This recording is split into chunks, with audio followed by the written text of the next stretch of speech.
Welcome to A Double and Dice with your host Kim. and Jocelyn. Pour your favorite beverage, Pull up a comfy chair. because we are ready to roll. Welcome to episode 116 of A Double and Dice. And what are we talking about today, Jocelyn? Well, Kim, last episode we had Robin on from Australia, all the way on the other side of the planet, and talking to her sparked an idea.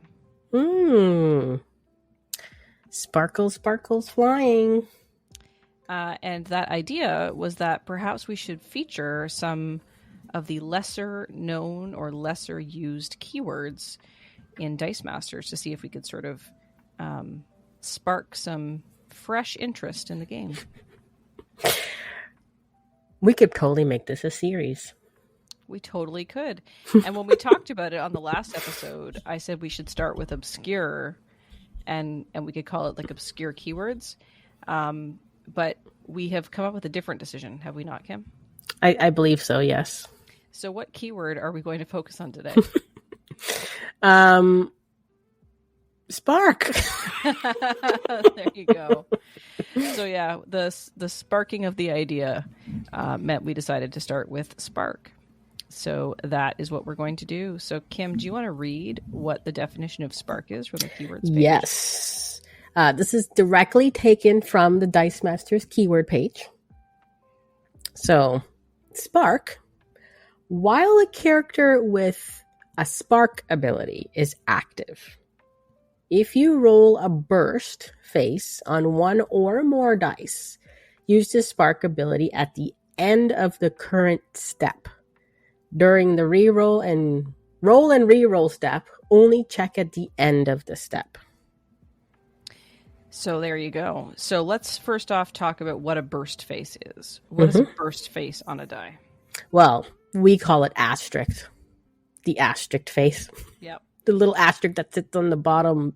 Yep, or the little star type thing. Yeah. So there are burst face on action dice. So all basic action dice have an action side and then two other action sides, but there's one without a burst, one with a single burst, and one with a double burst. Yes. Welcome to double burst. So there are single and double burst faces on action dice. Then you have your action dice that are not basic action dice, like Batmobile or Yarnborn or whatever. And they similarly have three action sides with a no burst, burst, and a double burst face. And then sometimes there are characters that have bursts on them.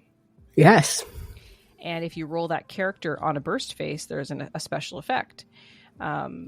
So basically what this keyword is doing is it's taking something that exists on the die for the purpose of differentiating sides and has turned it into an ability.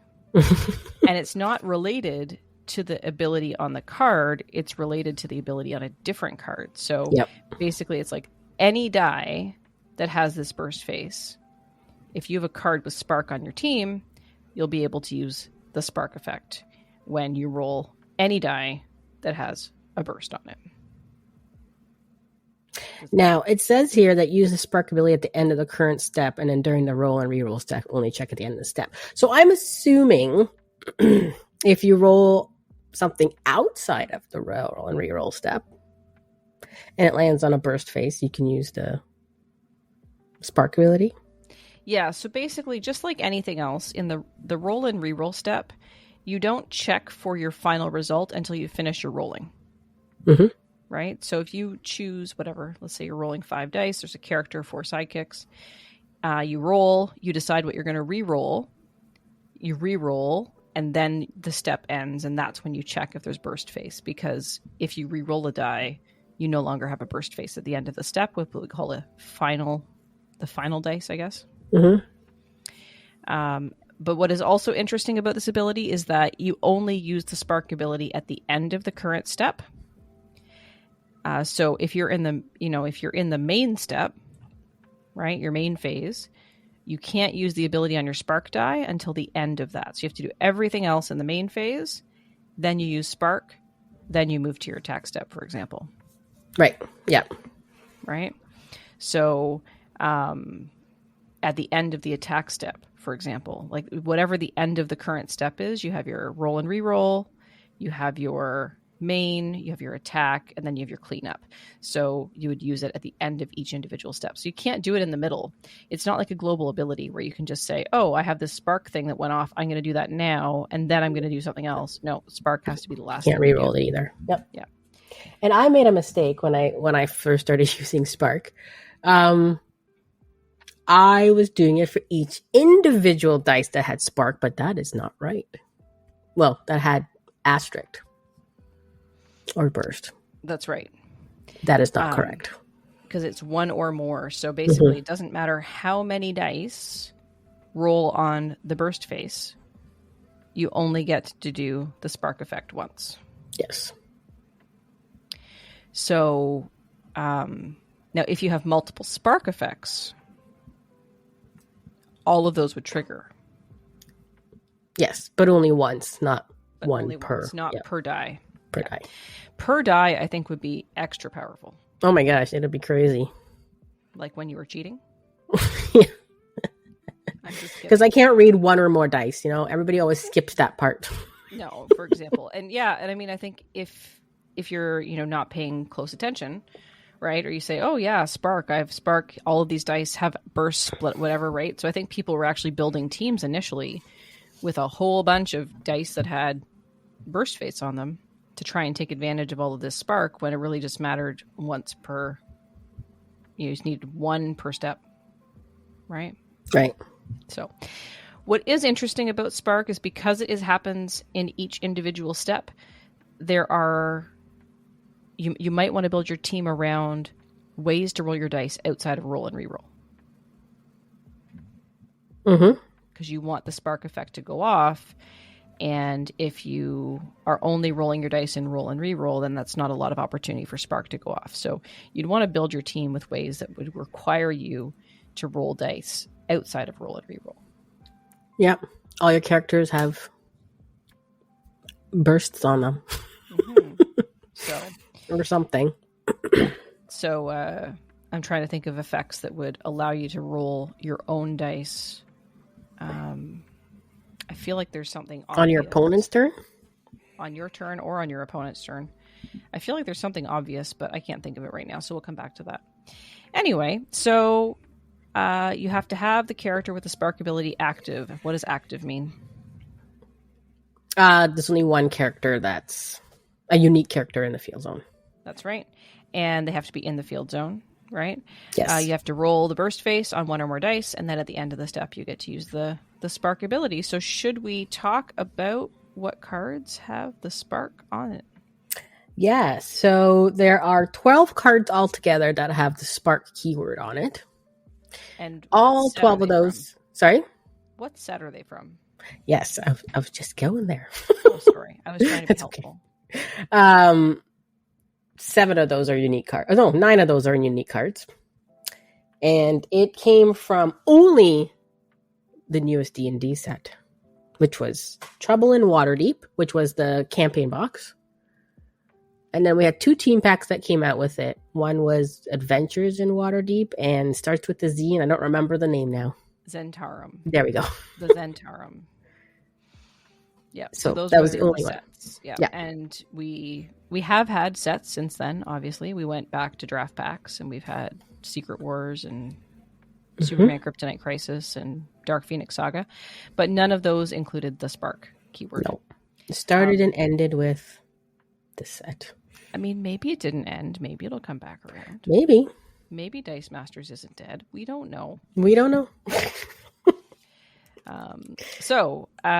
Really? 9 unique cards, 12 cards in total, because some of them have multiples that have the spark ability. So where would you like to start, Kim? We'll go alpha order. Sure. Okay. The first one is Dagny. Gizmos and Gadgets. I like it. Yep. So he's or it or he or she. It's a 3 cost. So he's got 2 keywords on his card. I'm going to call him he. One is experience, which do you know what experience is? I do. Okay. But we're not talking about experience today. Nope. We're talking about spark. But we have to educate our folks. Okay. So experience is it's a keyword that exists in the D&D sets, and it's typically on adventurers. And if a opposing character die is KO'd during your turn, you get to put a +1 attack and +1 defense counter on all of your dice with experience at the end of the turn. Yes. And then he has his spark ability, which is gain 1 life, and you may only use this ability once per turn. Yeah, so that's a spark ability with an even bigger restriction. Yes. Right? Yeah. So even if you could roll dice outside of your roll and reroll step, you can only gain the life once per turn. Yeah. Straightforward. Mm-hmm. The next one is Doppelganger, Shape Changer, 3 cost mask. And this one has the spark ability. Doppelganger gets +1 attack and +1 defense until end of turn. Now that one doesn't have a qualifier. So if you could re-roll dice, you could re-roll dice in your roll and reroll step, in your main step, and in your attack step.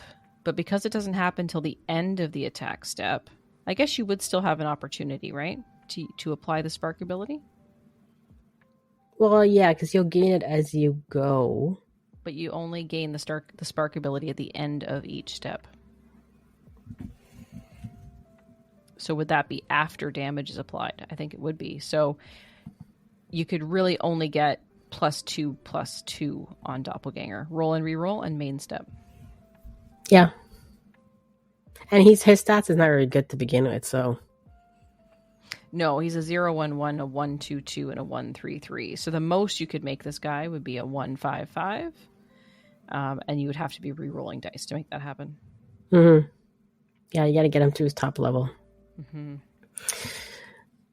The next one is Human Warlock, Pact of the Tome.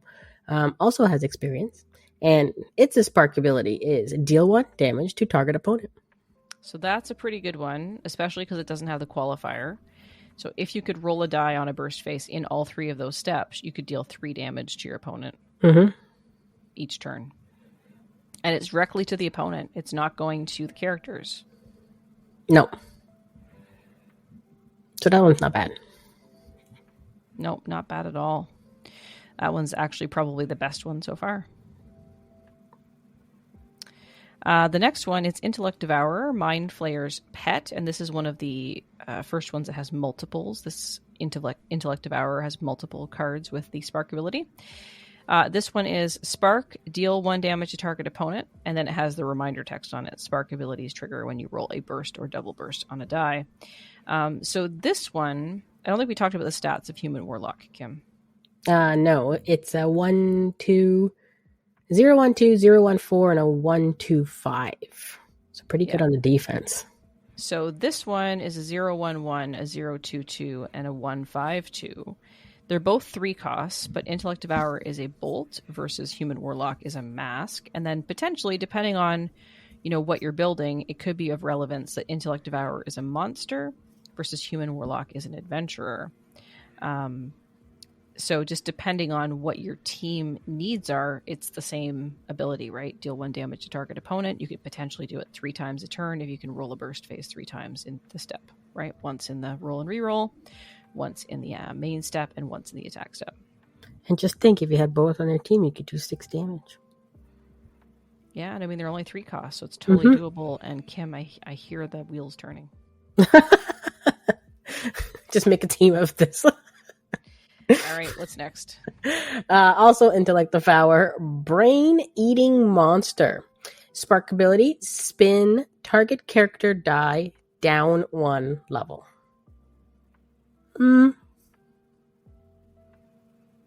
Unless you're doing something with spin downs. I mean, if you are doing something that did damage when you spin it up, sometimes you need a way to spin your dice down, right? Yeah. Or maybe your opponent has something crazy that is too high statted that you want to spin down. So this could be a way to handle that. This one probably has more potential for play, Kim, and why is that? Because it also has a global on it, and the global is pay 0. Once during your turn, you may spin one of your active NPC, aka sidekick dice, character dice, to an energy face. Move it to your reserve pool. Yeah, and that card was errated, so that is the errata text. Thanks once again to all the people that manage the team builder for making sure that all the text on the cards gets updated, etc. So this card was on a lot of abilities, but most people didn't buy Intellect Devourer. They just had it there for the global. But with the Spark ability, potentially could be good. Yep. Okay. Next one is Jarlaxle, Drow Swashbuckler. 5-cost shield with the monster banner. And this is Spark, which is search your die. It says you die, but that's a typo. Search your bag. It's okay. Rob and I were streaming Lego earlier, and I said we were master yoga builders. I don't know what the heck's going on with me tonight. So we were building Lego, not yoga. You don't build yoga. Spark, search your bag for a die and prep it. Now, this is cool. Why is it cool, Kim? Because you can pick any die you want and prep it. Pick any die you want to prep. It's so cool.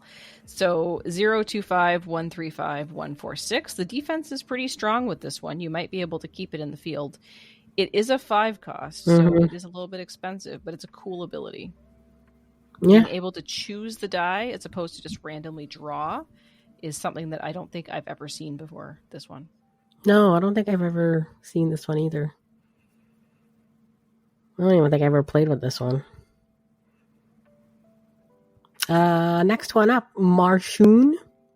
Manshoon? What did I see? R? I don't know. You added an R in. I don't know. I replaced the N with an R. Extra dimensional mansion. Also has experience. And Spark ability is gain an experience token. Unless you're building an experienced team. Sure. Yeah, not super relevant. Also of interest here is this is Manshoon doesn't count as an adventurer. This effect can't be ignored or swapped. He has the experience as well. But, so yeah. It is interesting that there's a way to gain experience aside from the KOing of your opponent's dice on your turn. So that's interesting. But it's experience I don't think has a huge play level outside of in-set because it's not very often your opponents are playing monster banner characters. Yeah.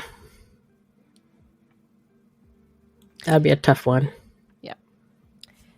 The next one we have is Vajra, Black Staff of Waterdeep, 3-cost bolt.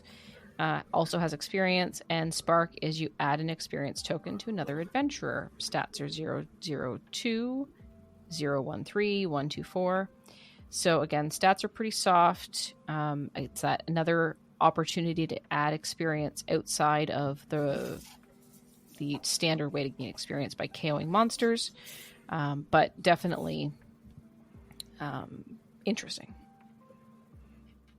Yeah, I guess, I mean, if you're playing within set, I guess it'll be good.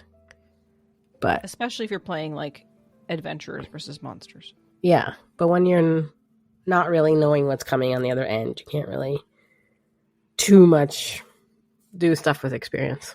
Yeah, I can't really plan for it. No. Another Varja. Sure. Girl. She activating the walking statues. Also experience. She also has a tune. Another keyword. Yes. A tune is when this character is active and you roll an action die on an action face, deal 1 damage to target opponent or character die. Yep. And her Spark ability is deal 1 damage to target opponent or opposing character die. So that is kind of cool. Like, I know I talked about it being cool that it was deal 1 damage to target opponent, but the flexibility of this one, especially because the action dice have burst face on them. So you use the action die, you're going to get attune damage, and then you're going to potentially get a spark damage as well. Mm-hmm. Because attune could also do it to a character. Yeah, character or player. Mm-hmm. And and she's a 4 cost there for that, which is not too bad. Mm-hmm. Stats are a little soft, as we talked about from the previous one, but the fact that you can add experience tokens to her makes it a completely different game. Mm-hmm. Let's skip this one and do it last because it's an action. Okay. So let's go to Xanathar, Crime Lord. 6 cost mask, ouch, monster. Spark, deal 1 damage to target opponent. Now, what's interesting about this monster is that the stats are pretty good. 043, 054, 165, but you have to invest 6 energy to get it. Yeah, and you're dealing 1 damage to your opponent, which we just discussed. 2 other ones that cost 3 does the same thing. Exactly. So not really worth it. No. Another Xanathar, Paranoid Tyrant, also same 6 cost. Spark ability is until end of turn. You may use a global ability for free. So this one would supersede the normal spark rules. You don't have to use it before the end of the step. No, right? Until end of your turn. So you have until the end of your turn. So anytime you could use a global ability, you can trigger this spark effect. And again, conceivably, it's not limited. So if you rolled spark multiple times, you could potentially get up to 3 free globals. Yeah, and there's some globals that may cost a little, like, isn't there one that costs like 3 or something? So. Oh, there's like one that costs like 6, isn't there? Isn't there? A ring? The ring one, maybe? We'll look, maybe. We can look that But it's back. good because people are not going to pay to use those globals. So if you can somehow make your team, I mean, it's a 6 cost to get this guy out, but if you could make it work. Make that cheaper. Yeah. And there is also a global ability on this particular card. Pay 1 once per turn. You may prep an NPC from your use pile, which has been used. Yeah. And that's pretty cool because if you get the spark ability, there's a global right there on the same card that you could use. And prepping an NPC is good. Prepping a sidekick die from your use pile is always good to get it out of your use pile and prevent it from going through your bag. So. Mm-hmm. And then the last one is Wand, which alphabetically is not the last one, but I suggested we do it separately because it's a basic action card. It's the only basic action card in the list. And Wand has a keyword called Equip. What does Equip do, Kim? So you attach this card to any cards that have the equipped icon, which is kind of like a hammer or some sort. Yeah. So the equipped character die has Spark, deal 1 damage to target opponent. So basically, you could take any die that you can equip and give it Spark. Mm-hmm. It also has a global, pay a bolt, deal 1 damage to target character die, lose 1 life. I assume you can give it to a character that already has Spark. Mm-hmm. You have double Spark on the character. So that's interesting. I wonder if you put Wand on something like the Human Warlock, and they would have deal 1 damage to target opponent, and then the Wand would give it deal 1 damage to target opponent. And if I remember, I think you could unequip and equip it to other ones at the start of your turn. Yeah. Yeah. Let's just confirm. I'm pulling up the keyword page. I have it. Oh, do you? Okay, go for it. Gear dice with the equipped keyword may be attached to a character with the gear icon immediately below their alignment icon when they first enter the field zone. And at the beginning of each player's turn, you may switch the attachment from one character die to another. If the equipped character die leaves the field zone, the gear remains in the field zone, unattached. So you would have to attach it at the beginning of your next turn. Yep.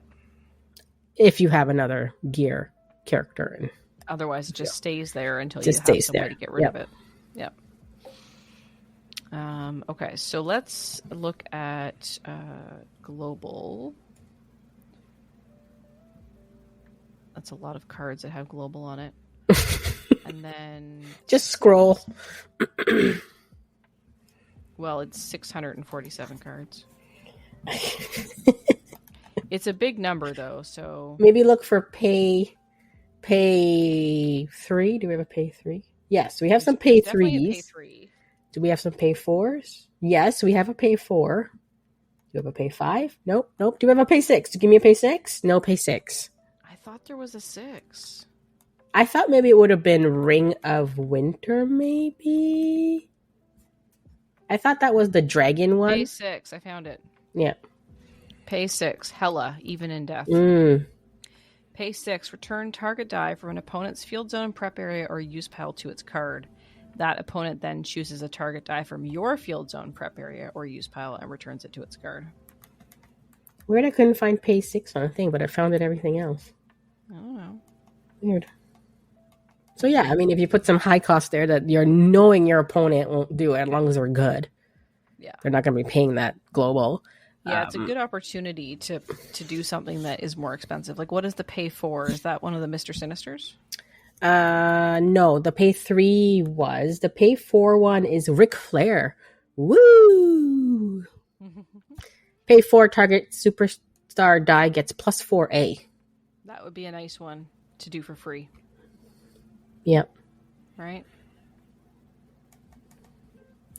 But yeah, I don't think there was a 5. No 5, just the 6. Yeah. So it's weird that the pay 6 didn't come up. It's probably something to do with the formatting.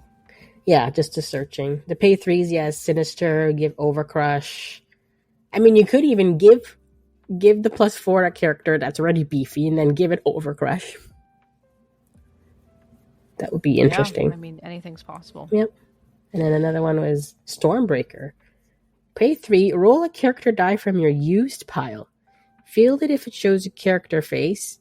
Can only be used if one of your character dice was spun to an energy face or re-rolled this turn. That sounds too complicated. That is a lot of text. But it does allow you to roll something outside of your roll and re-roll step, which could be relevant when it comes to Park. Yeah. To Park. So you got to spin something. Arc. Oh, well, which you could spin because you can use Intellect Devour. It's global. Mm-hmm. So. Which is on a die with Spark. Yep. Look at that. So have you ever played with this keyword, Kim? Have you ever worked around it? I feel like I've used wand before. On a dragon. But I don't think I may have, but it could have been one of the deal damage ones, but not to the extent. Yeah, I'm sure I've played with cards that have Spark, but I feel like when I played with it, it was in set, and there isn't a lot of dice in set that have bursts except for the basic actions. Yeah. So unless you build an action team, but that won't really help you too much.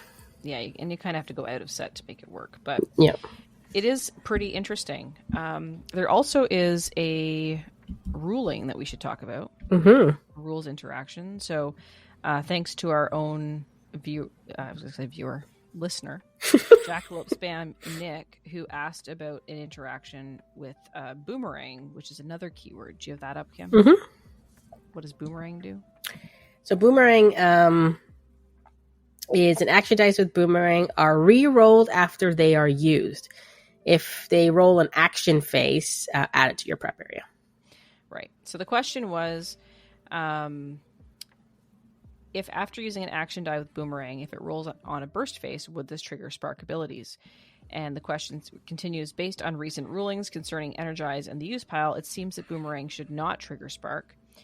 Once used, that action would be in used, out of play, which is an unrolled state. Thus, the rolled face wouldn't exist other than checking to see if boomerang works. Is this a correct interpretation of previous interactions?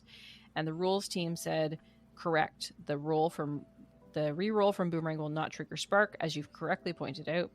The action die with boomerang is in the use pile in an unrolled die play area where such abilities are on the result of a roll will not trigger unless specifically stated in the ability. So, when we talked about rolling dice in your different steps, they have to be dice that are sort of active in your reserve pool or in your field zone. So, Yeah, I like boomerang. It's a fun one. We'll have to talk about boomerang on another episode. How many keywords did we talk about tonight that were not spark? Experience, attune, boomerang. Yep. That's it. Lot. So this could be a long series. Take us to the end of the year. So if you were going to build with one of these lovely spark, one only. Well, which one would you build a team around? Let's put it that way. And don't you choose one? You can choose multiples, but is there one that you would start with? Like, is there one that you're drawn to initially? It'll be really interesting, actually, to give that Xanathar one a try with the free global. Mm-hmm. I find it might be a little tough, though. But, I mean, default would be one of the deal damage target opponent ones. But, just for like a, what's the word? Challenge? Mm-hmm. I would go with Xanathar. I am drawn to Vajra activating the walking statues with the experience attune spark combo. So that's kind of where it's a lot in that one. Yeah, I think there's some cool stuff there. Not so much on the experience side of things, because I don't know that I would lean into that.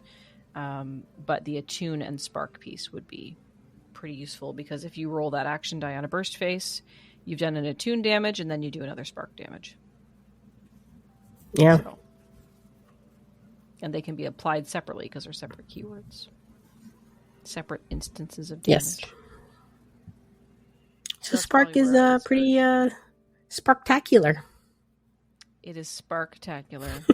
And I'm super glad that this idea of this episode sparked in our brains. Yep. I think that's all we have for Spark. That's it for Spark goals. We would like to hear what you think of Spark. Have you played with Spark? Have you built the team that uses expensive globals for free? Which Spark would you build with? Did you initially interpret it incorrectly, like Kim and some others have in the past, where they rolled it? They use the Spark ability for each burst face rolled versus just once. Let us know.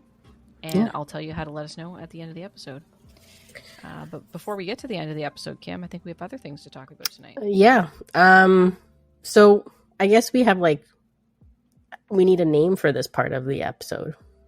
We could call it homework, because that's what we called it in the last episode. Our homework. What else have we played? We need a catchy name. We'll have to work on that. Maybe our listeners have a catchy name. So, did you do your homework, Kim? I sort of yes and did. Yes. Who wants to go first? Yes. I can go first. Okay, go ahead. So, my homework from the last episode was to finally play Lorcana. Mm-hmm. As I have mentioned on a couple of podcasts, that I'd picked up a couple of starter decks, but they were still in the package. So since then, since the last episode was recorded, I opened my Lorcana. I sleeved it. I opened the booster pack that was in the sleeve, in the starter box. Did not get a legendary or an enchanted, FYI. But I have had a chance to play them. So I have played with 3 decks. Okay. So I bought the puppies, the Dalmatians deck. Is this a starter or? These are all starter decks. Okay, yep. So the Inkland one? Into the Inklands, yep. I have the first chapter one that has the Iago parrot in it. Okay. And those were the first 2 that I picked up. I picked them up because I wanted the parrot, and also I like the puppies. So that was why I chose them. After playing them, it is instantly identifiable that the Into the Inklands has power creeped out the first chapter. Almost entirely. I don't have the exact numbers in front of me, but when we were playing them, I counted like the number of uninkables in Lorcana. So I guess we have to explain that. In Lorcana, you have cards, and the idea is that you are collecting pieces of lore to get to 20 lore counters, whatever. And that's how you win the game. And you banish the opposing dice, the opposing cards. You don't kill them, you just banish them to a different part of the story, I guess, is kind of the idea. But you get your resources in Lorcana by putting cards face down, just like you do in Star Wars Unlimited. But the difference is that in Lorcana, you have cards that can be inked, and then you have cards that can be uninked. Ink is the name that you use for resource. So there were a lot of uninkables in that first set, and also the costs were a lot higher to play your cards. So it was definitely power creeped out by Inklands. Inklands also had location ability in it. Mm-hmm. And locations, at least in casual, are pretty strong because you just automatically gain however many lore at the beginning of your turn without having to do anything, just by having a location in play. So we did that. And then we bought another deck because the first deck was like completely power creeped out and it felt bad playing against it. So I bought one of the Ursula decks. Mm-hmm. It's the Heroes deck. And that one and the Inklands puppies are pretty well matched, I would say, from a power perspective. Okay. And what do you think? Is it something you would play? It's something I would play casually. It is not something that I'm interested in getting to competitively. Mm-hmm. I don't know that I'm interested in buying packs and collecting. Yep. But it was fun to sit down and play it. The mechanics were pretty basic. Obviously, that's not a bad thing. A lot of these card games have the same type of mechanics and just different words for them. Exhaust, ready, tap, untap, whatever, depending on which format you're looking at. So the mechanics were pretty easy to pick up, and I liked the ability that you could just put just about any card down for a resource. But I did also like that there were cards you couldn't put down. There's a bit of a restriction to that, and it's sort of like, do I put this card down or do I keep it in my hand? Yeah, it's sometimes a hard decision when you got good cards in your hand on what to put down. Sometimes you put something down and the next card you draw would have worked with it. I remember holding on to like a Flotsam for a while, and waiting for a Jetsam to come up because the two of them worked together. And finally I was like, I haven't gotten a Jetsam. So I inked the Flotsam, and the next turn I pulled a Jetsam. So. And I was like, darn, but decision making. So yeah, the gameplay was pretty smooth. The card abilities are pretty straightforward. I think the fact that I have a background in some gaming between Dice Masters, HeroClix, a little bit of Magic, etc., has helped me sort of get the mechanics down pretty quickly, and I like it. I'm very familiar with most of the properties, not all of them, because Disney's had a bunch of stuff since I sort of started Disneying, but most of the properties I'm pretty familiar with, which helps. It's nice, and it's interesting because normally when I play these games, I have less familiarity with the characters and their source material than anyone else that I'm playing, like Rob, because I don't have the whole comic background, and I've read some comics, but not a lot. But with Disney, I've got a pretty good handle on most of the stuff. I'm like, oh, this is so cool. Oh, I forgot about this character. That's kind of cool. So, yep. So I actually know things about the cards that I'm playing, which is kind of neat. So that was my 2 cents. Nice. I'm in the same boat. I don't have that inkling to buy booster packs, build a team. I'm not there yet. I don't mind the starters. I pick it up, I go, I play. I've only built one team Frozen deck trying. So I bought some singles and built that deck. But other than that, I haven't dived in it. Yeah, I haven't made any tweaks to the starter decks yet. Each starter deck does come with a foil pack. I haven't opened the foil pack for Ursula yet, because I just opened that deck on the weekend and I haven't had a chance to open it.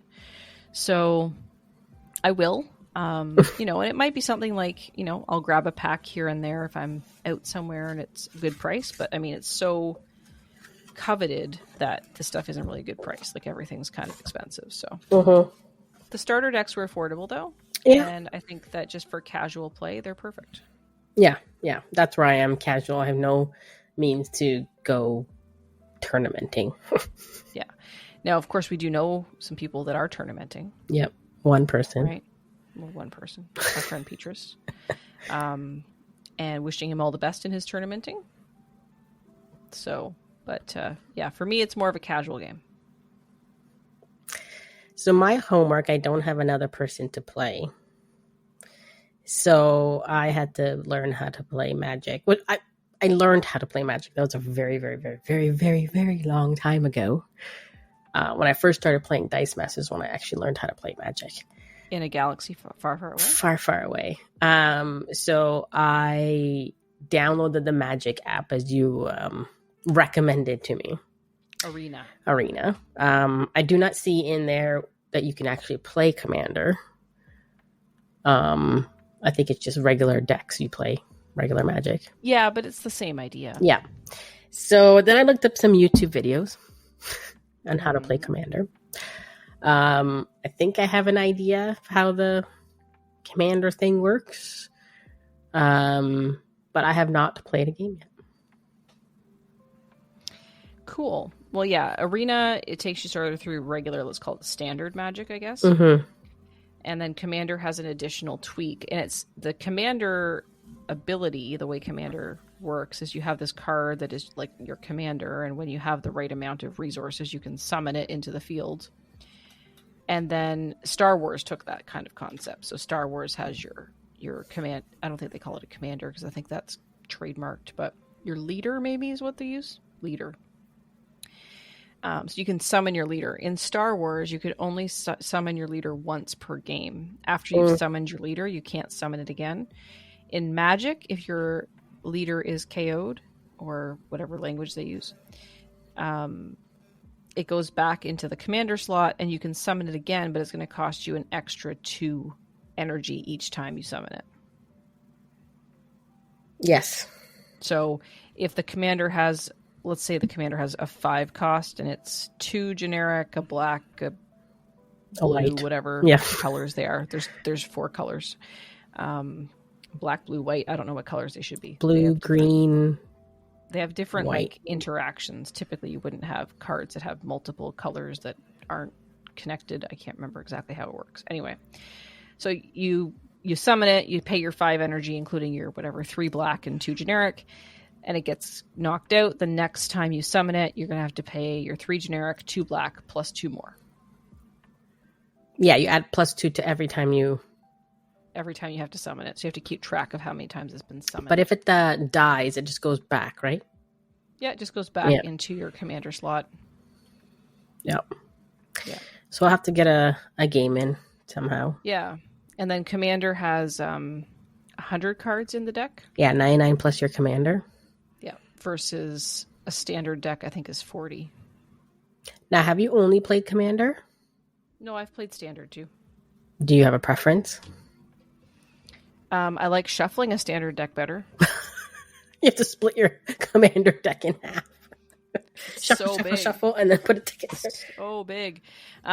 So when I play standard Magic, it's usually a draft. And the cards in draft seem to be less complicated than commander cards. So when you buy a pre-made commander deck, for example, so I've played with the Doctor Who stuff, which is what got us into Magic, and then I've played with the Fallout stuff from a commander perspective. The Fallout cards seemed a little bit easier and let's call them less complex. I don't want to call them simple. There's still lots of nuances, but they were less complex than the Doctor Who cards. But I also think the fact that I've been playing more games and I've played more Magic has made it feel a little bit easier. So, but the Doctor Who decks are, I would say, high level. I would almost call them crunchy. Okay.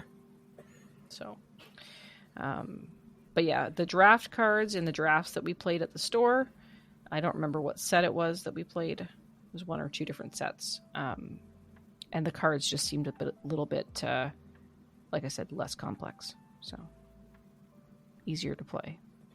Which makes sense if you're drafting. You don't want to be reading, cards with like 14 lines of text to try and figure out what they do. Yeah. Yep. I'm not sure how really complicated magic abilities are. Oh, they get really complicated. But yeah. Yeah. But it is pretty well templated from what I understand. So everything kind of works the way it's supposed to work in theory. The other thing I would say about Magic is similar to Lorcana. If the IP appeals to me or the art appeals to me, right. I might be interested in doing something with it, and I'll play some cards or I'll play a pre-made commander deck, but I'm not interested in getting into collecting Magic. Yeah. Yeah. That's why I like the pre-built stuff. Yeah. If they have that option. Yeah. I think that my creativity, like even HeroClix, which I still play consistently, I'm not super good at team building. Obviously, I can build a team, but it's not maybe the most effective team, or I miss things, and I'm just not good at the team building when it comes to you have everything at your disposal. That's why I like Sealed, because Sealed is limited. I have these 2 booster packs. I have to build the best team I can out of those 2 booster packs, and then try and beat your best team out of your 2 booster packs. It's a lot of fun and a little bit more strategy because it's so limited. You don't have a lot of choices, and typically those types of things are done in set, which means that the sets are generally balanced, but there is sometimes things that are overpowered. So yeah, team building. My team building skills, I think, are pretty well exclusively at Dice Masters at this point. Yeah, I mean, Dice Masters is 10 cards. Magic and Lorcana is 60 cards. Yeah, 40 to 100. 40 for standard, 60 for Lorcana, and then 100 for commander. So it gets more complex. Although, I mean, with Lorcana, you can have, up to 4? Up to 4 of the same card. So, I mean, and you can have the same character as long as the subtitle's different. So you can have 4 different Annas, but they all have 4 different subtitles, and you could have it on your team. So that's 16 cards you potentially right there. Yeah, and I just, I'm a little overwhelmed with what's available for Lorcana, even though it's only, 4 sets that are out? Maybe 5? Well, the first chapter, then they did Floodborn, right?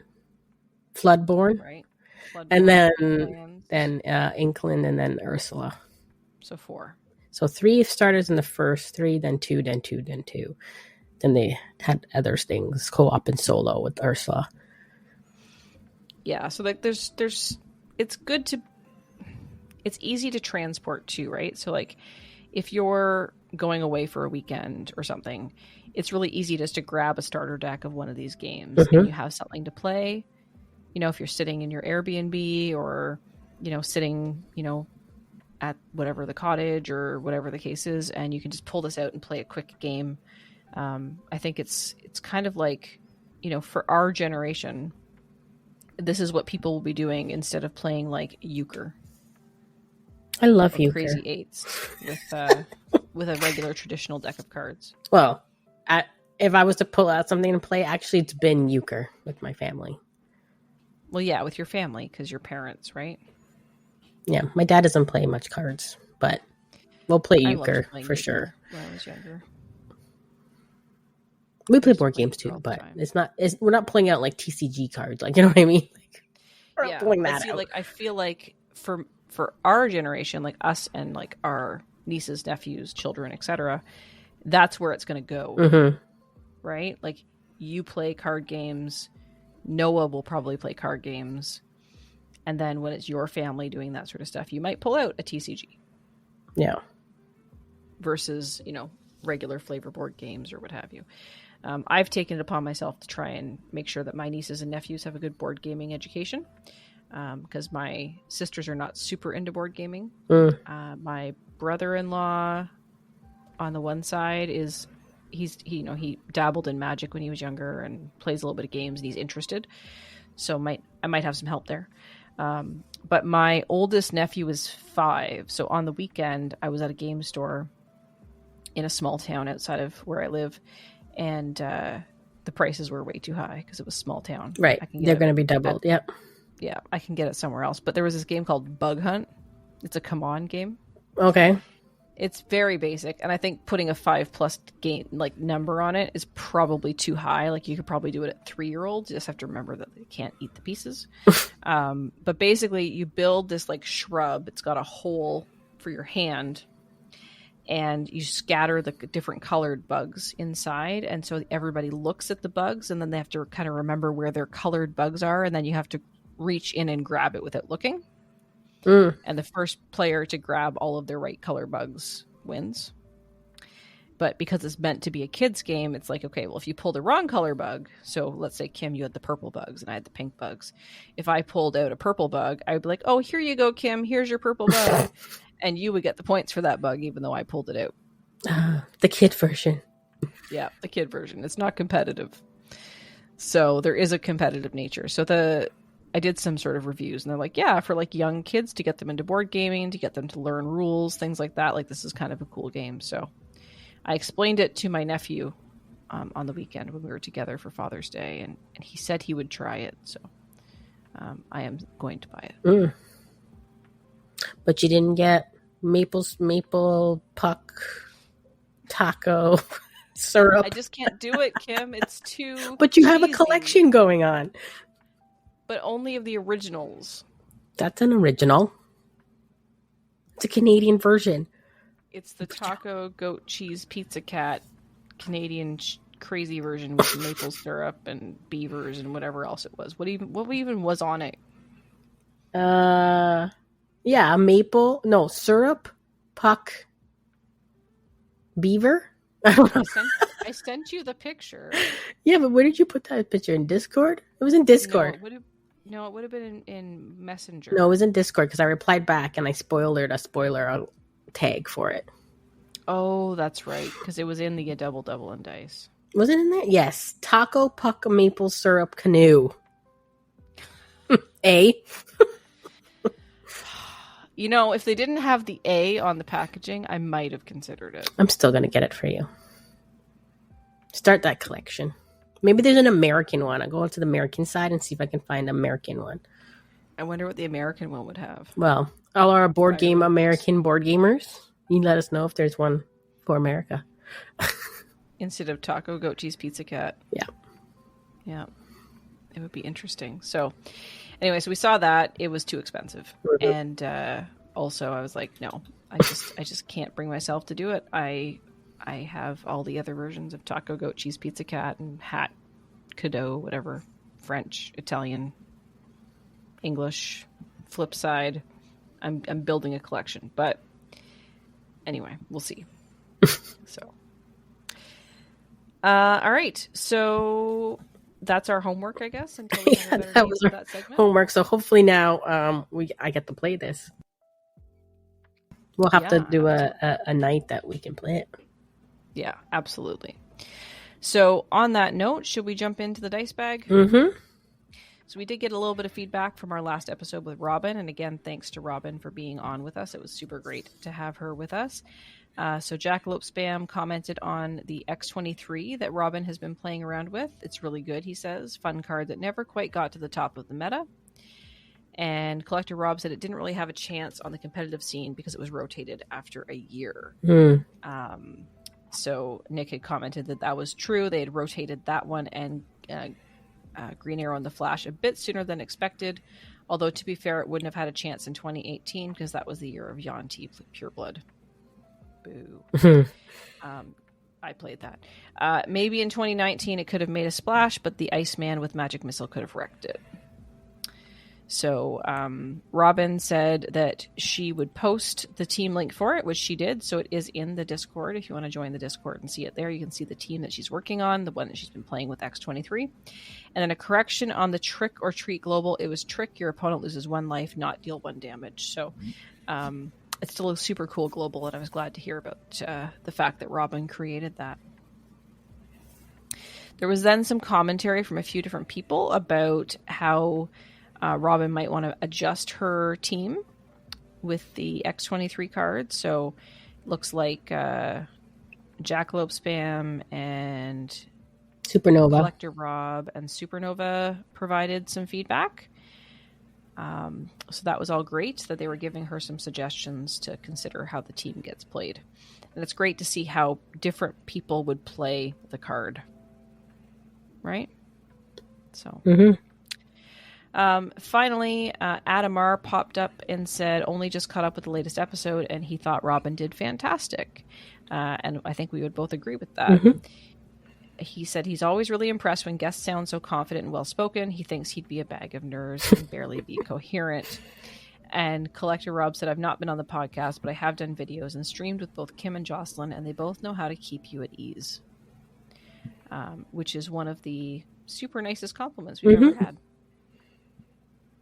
So, and then in a conversation with Rob, we were chatting about it. And he also mentioned that he thought Robin did a great job, and he can completely understand where Adam is coming from about being a bag of nerves on the podcast, because it's a difficult thing to be on a podcast. Yeah, even though you think you're not being seen, you're just being heard. It's still, I guess, nervousness. Yep. Absolutely. And of course, we made sure that Rob knows he's always welcome on the pod. So maybe we'll have Collector Rob on at some point. So that was basically the chatter from last episode. And I really liked the fact that the listeners were providing some suggestions on different cards to use. So I feel like I am a little bit out of touch with building teams right now, even for Dice Masters, because I haven't played in a while. So I don't know that I'd be able to make some good suggestions, but I was glad others popped up and they did so. Cool. So is that all we have for tonight, Kim? I believe so. Excellent. So on that note, if you would like to provide feedback or send us anything, we would love to hear from you, and we can hear from you in all of the usual places, which include you can leave a comment on our episode post over at the website dm-north.com. You can find us on all the socials, Instagram, Facebook, Twitter, TikTok, Threads, you name it, we're there at dmNorthTV. You can join our Discord channel, which is my number one recommendation, and it is the dmNorthTV Discord. There is a link in the show notes, and you can join the conversation in the A Double and Dice podcast convo chat, just like all of that conversation we just shared with you right now. You can also @ us on Discord. Kim is @ SuperK. I am @ JoStitch, JOCE Stitch. And if you're feeling computer savvy and you wanted to send us an old-fashioned email, you can send it to dm-north.com. Don't forget to check out our content on YouTube at youtube.com/dmNorthTV, or our live streams on Twitch, twitch.tv/dmNorthTV, where Kim and Jordo stream almost every Saturday night some different board game that from their shelf, pull it off, dust it off, and get the game out there. And I hear Jocelyn is free this weekend, so... Well, this weekend, before recording, but yes, after the fact. So maybe I will make it out if we can sort out the game. So yeah, twitch.tv/dmNorthTV. So until next time, on A Double and Dice.